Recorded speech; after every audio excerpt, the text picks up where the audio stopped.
All right, so here's the scenario. Climate change is really bad. I won't go too much into why, but here's a little bit. You can look up the rest on your own if you'd like.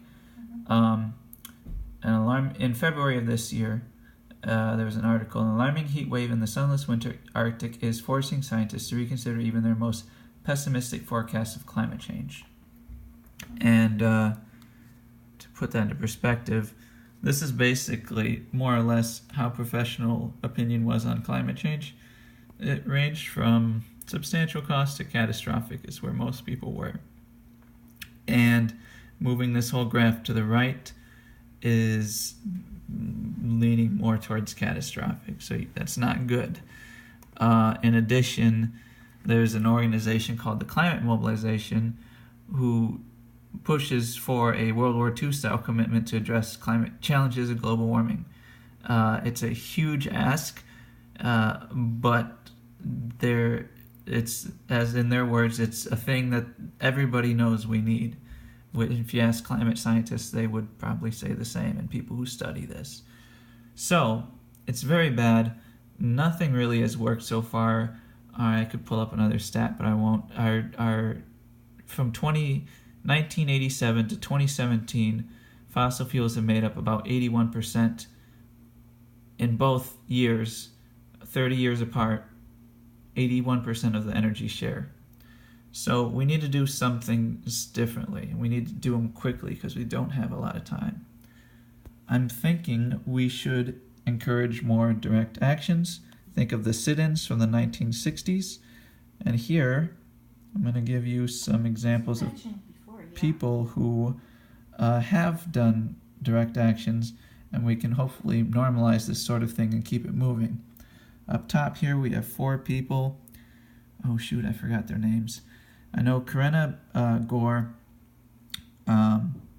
Callista Womack, I think this is Mary Boyle, apologies if that's not you, Tim DeChristopher over here, and they are 4 of 13 people who went to block some natural gas infrastructure that was being built, new fossil fuel infrastructure. That was in 2016, and in 2018, the judge dismissed their case, saying what they did was necessary. Now that's great, but it also didn't set precedent, which means, there's not a law saying like it's okay to block fossil fuel infrastructure for the sake of climate change. But they did get away with it after some legal fees. But here is George Taylor. That's a dark picture. George Taylor. He blocked a coal train in Spokane, Washington. He is going to go to court to fight with a necessity defense. They let him use that defense. He hasn't gone to trial yet, and we're going to see if he can win. That's another type of direct action against fossil fuel infrastructure that can be done. These 5 people are the valve turners. They went and turned off oil pipelines, tar sands oil pipelines, in October 2016. George here, he did his in October 2017.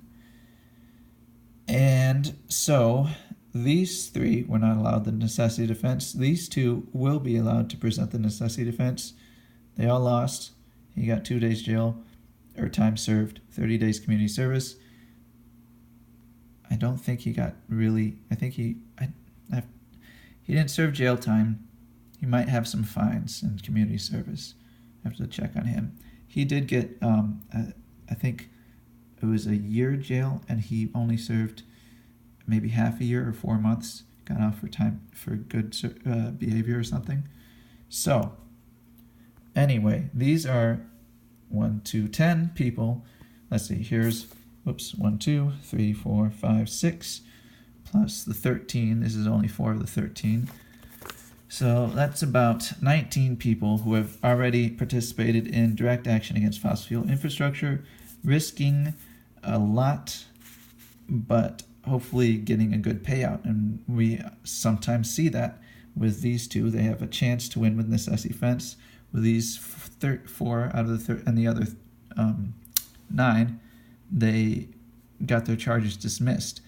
So what I'm thinking we need to do is we continue these types of actions, against new fossil fuel infrastructure, against coal, against oil.